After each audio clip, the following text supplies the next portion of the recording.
London by John Escott. Read by Judy Bennett.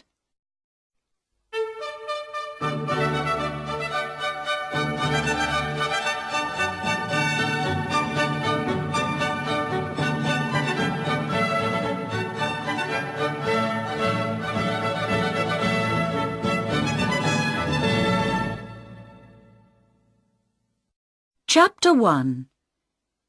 This is London. Every year, more than 9 million people come from countries all over the world to visit London. They go to the theatres and museums. They look at interesting old buildings, many of them hundreds of years old. They sit or walk in the beautiful parks, or have a drink in a pub. They go to Oxford Street to look at the shops, or to Harrods. 2 million visitors go to the Tower of London. 1 million more go to see St. Paul's Cathedral. Yes, London is a big and beautiful city, with lots to see and do. But how did it all begin?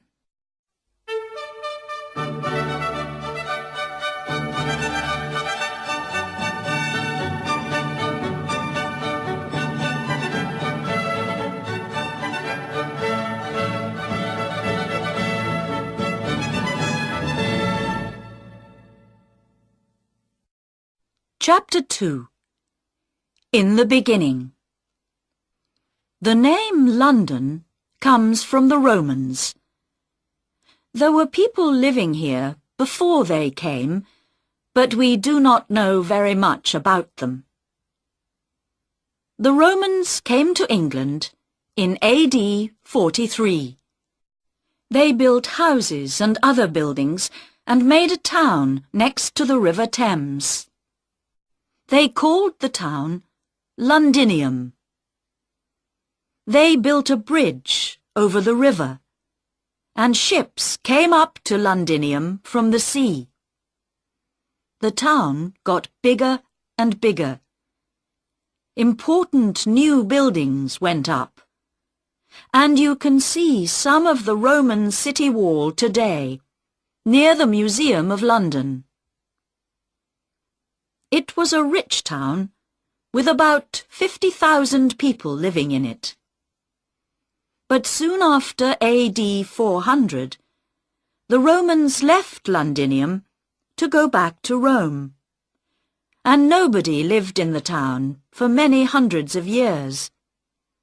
The buildings began to fall down.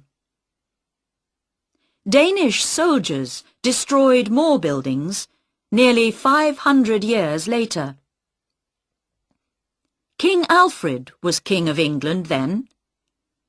He got the Danes to leave London, and his men built the town again. In 1066, William the Conqueror came to England from France to be king.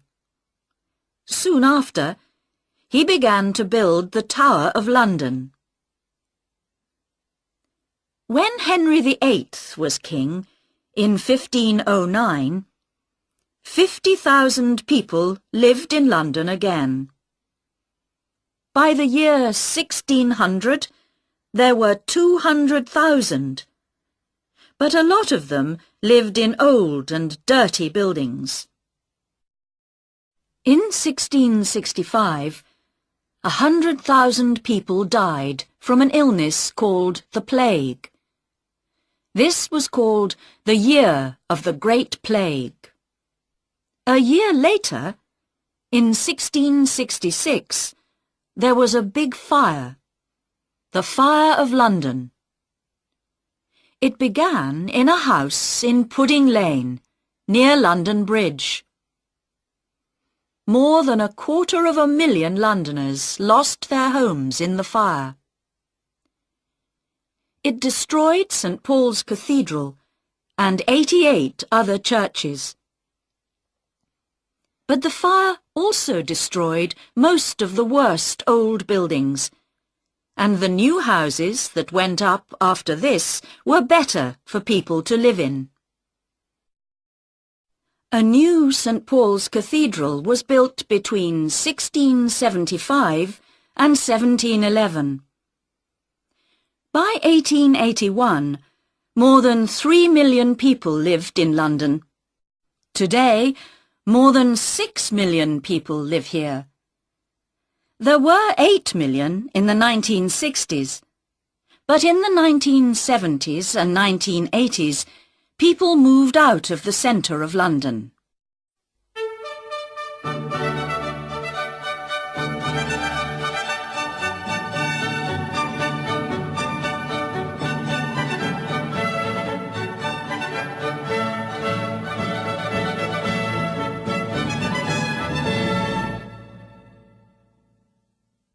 Chapter 3. Visiting the City. A quick and easy way to get to different places in the city is to use an underground train.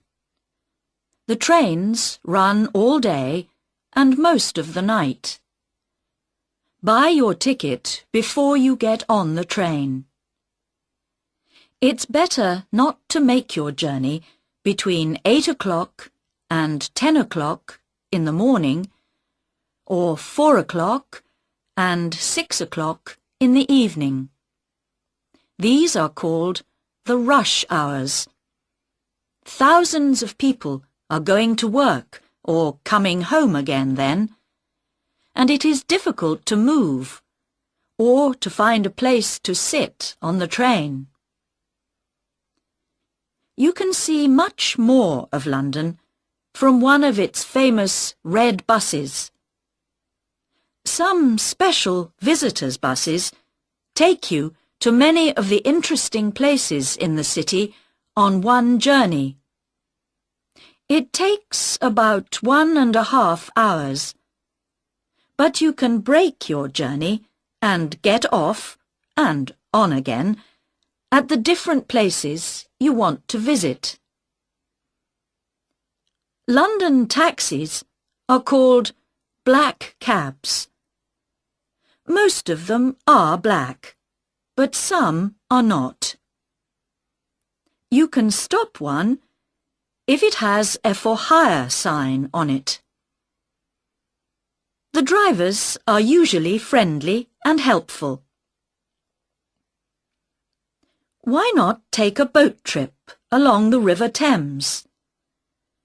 Boats leave Westminster Pier and Charing Cross Pier, and they go to Tower Pier and Greenwich. Between April and October, you can take a longer boat trip to Hampton Court, about 4 hours, a beautiful palace in a big park.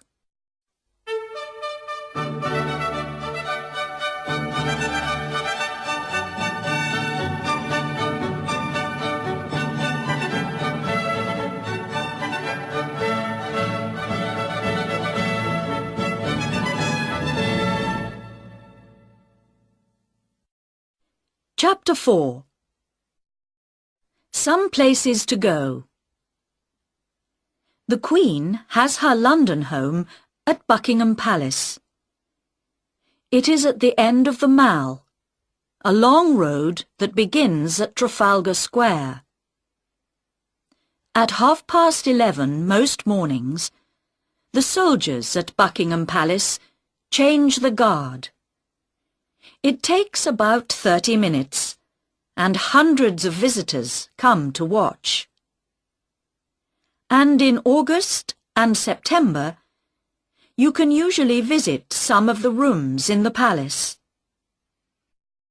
But there are always lots of people coming to see them, so be ready to wait.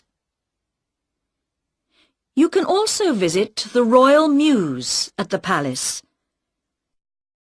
This is the home of the Queen's horses and coaches.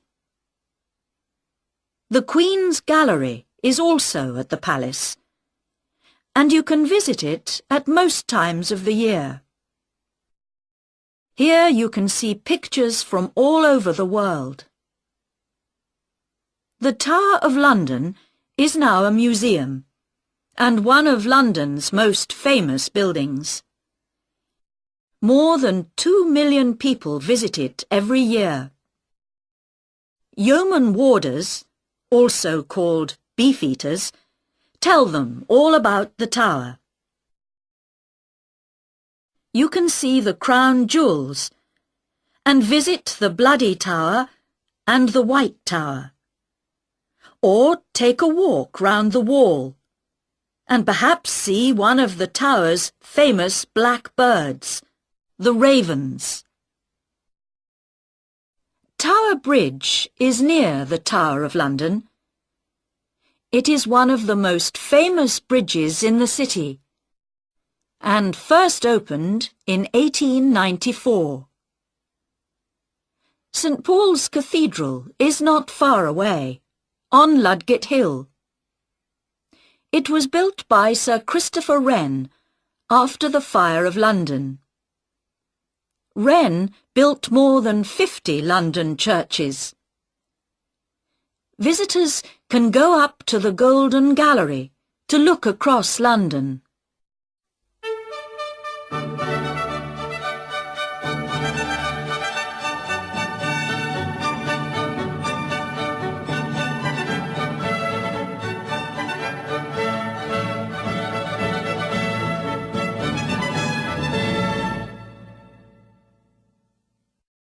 Chapter 5. Westminster. Westminster Abbey is more than 900 years old and is a very famous London church. After William the Conqueror, every king and queen of England was crowned king or queen here.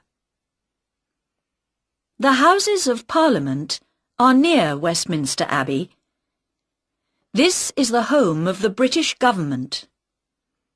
The clock high up on the building is called Big Ben.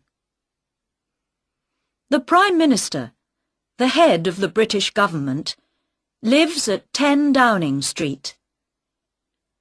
Walk along Parliament Street to Whitehall, past the government buildings, and you can see the little street on your left. Parks and gardens. When you are tired of looking at buildings, you can sit or walk in one of London's beautiful parks. Hyde Park has a lake in the middle called the Serpentine, and you can take a boat out on the water. It is a good place to get away from the crowds and the noise of the city. You can listen to the speakers at Speaker's Corner near Marble Arch. People from all over the world come and speak here. You can ask a speaker some difficult questions if you like, or you can stand on a box and speak to some of the listeners. Kensington Gardens is next to Hyde Park. Here you can see the statue of Peter Pan, the famous boy in the children's story Peter Pan by J.M. Barrie. Regent's Park is the home of London Zoo. The zoo has thousands of birds and animals from all over the world. There is also a theatre in the park. On a summer's evening, you can sit out under the night sky and watch a play by William Shakespeare, England's most famous writer. St. James's Park is next to the Mall. It is smaller, but many people think it is more beautiful.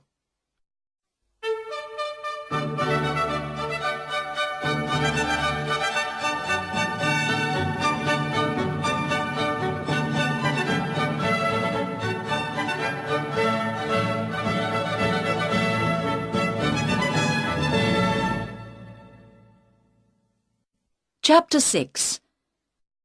Shops and Eating. The most famous shop in London, some people say the most famous in the world, is Harrods in Knightsbridge. It opened in 1849. Oxford Street has many big shops: Selfridge's, Marks and Spencer, John Lewis, Debenhams. There are always lots of people looking at the shops here, but at Christmas, thousands more people come to see the wonderful Christmas lights and to buy things for their friends and family for Christmas.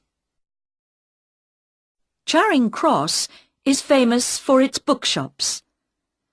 There are lots of them, and they sell old and new books. One of the oldest and most famous is Foyle's. It has thousands of books, but it can sometimes be very difficult to find the book you want. Covent Garden was once a big food market, but now it has lots of small shops and cafes, and there are street performers to watch.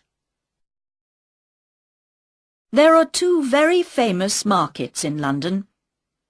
Petticoat Lane Market, open on Sundays, is in Middlesex Street and is a good place to buy cheap clothes and things for the home. At the market in Portobello Road, open on Saturdays, you can buy old clocks, old chairs and tables, and hundreds of other things. You can find food from nearly every country in the world in London. In Soho, in the West End of London, see map on pages 18 and 19.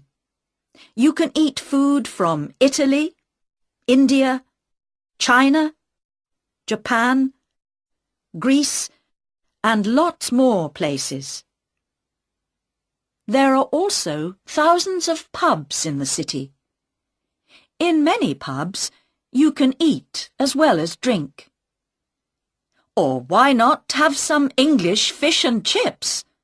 They are cheap and good to eat. Or you can have tea at the Ritz in Piccadilly, or at the Savoy Hotel in the Strand.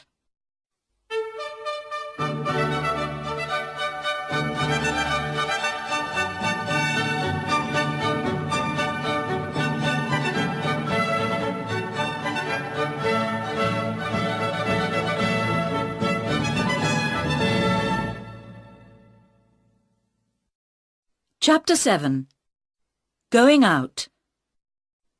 Theatres and Music. London's West End has some of the best theatres in the world, so tickets can be expensive. Go in the afternoon. It is often cheaper. There is something for everybody.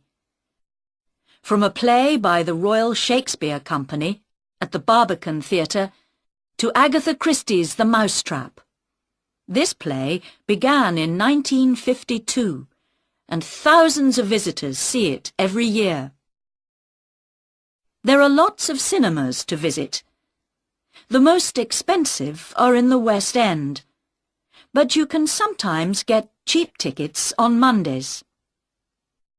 You can hear wonderful music and singing from all over the world at the Royal Opera House in Covent Garden, the Royal Albert Hall in Kensington Gore, the London Coliseum in St Martin's Lane, and the Barbican Centre, Silk Street. For ballet, go to the Sadler's Wells Theatre in Rosebery Avenue, or to the Royal Opera House. To get cheap tickets, buy them an hour or two before it begins. Do you like to listen to jazz musicians? You can hear some of the best at Ronnie Scott's Club in Frith Street, or at the Bull's Head Barns at Barnes Bridge, or at 100 Club at 100 Oxford Street. Sport. Some of the most famous English football clubs are in London. You can see Arsenal play at Arsenal Stadium, Avenel Road, N5. Chelsea play at Stamford Bridge, Fulham Road, SW6. And Tottenham Hotspur play at White Hart Lane, High Road, N17. To watch the very English game of cricket, go to Lord's Cricket Ground in St John's Wood, NW8. This is the home of cricket for most English people.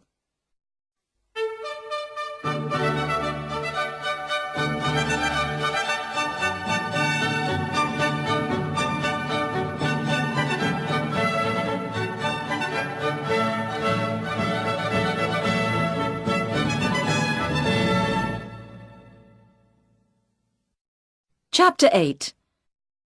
Museums and Galleries. The British Museum in Great Russell Street is the biggest museum in Britain. Tickets are free. The Museum of London at 150 London Wall is one of the most interesting museums in the city. It tells the story of London and its people. One more museum that tells a story is the Museum of the Moving Image, MoMI, on the South Bank, under Waterloo Bridge. This tells the story of cinema and television, and there are many things for visitors to see and do. You can act with actors on a film set, or you can read the news on TV. 4 million people visit the National Gallery in Trafalgar Square every year. They come to look at more than 2,000 pictures. Tickets are free. At the National Portrait Gallery in St Martin's Place, you can see pictures of famous people. Tickets are free here too. The London Dungeon in Tooley Street is a museum of horror. 500,000 people visit it every year, but they don't always stay to see it all. Madame Tussauds in Marylebone Road is famous for its people made from wax. You can see famous people from the past and famous people of today.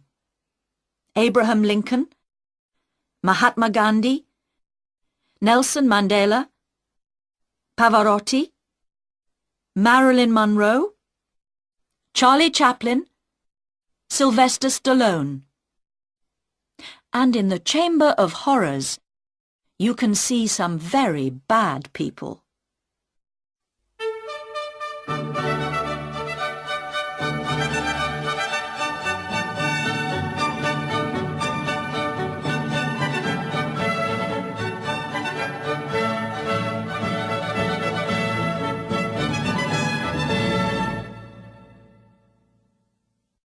Chapter 9. Places and Parades. The City. Londoners often talk about the city. See map on pages 18 and 19. They are talking about the oldest part of London, the home of the Bank of England, and many other big offices. About 5,000 people live in the city, and at weekends it feels empty. But between Monday and Friday, nearly 500,000 people come here to work in the banks and offices. Look for the city men with their dark suits and umbrellas. St Paul's Cathedral is in the middle of the city, and the Bank of England has an interesting museum that you can visit. Also in the city is a very tall building, 60.6 meters high, called the Monument. Christopher Wren built this too, and it stands on the place where the Fire of London began in 1666. Some interesting and exciting days. Every year, on a Saturday morning in June, Foot Guards and Horse Guards have a parade for the Queen. This is called Trooping the Colour.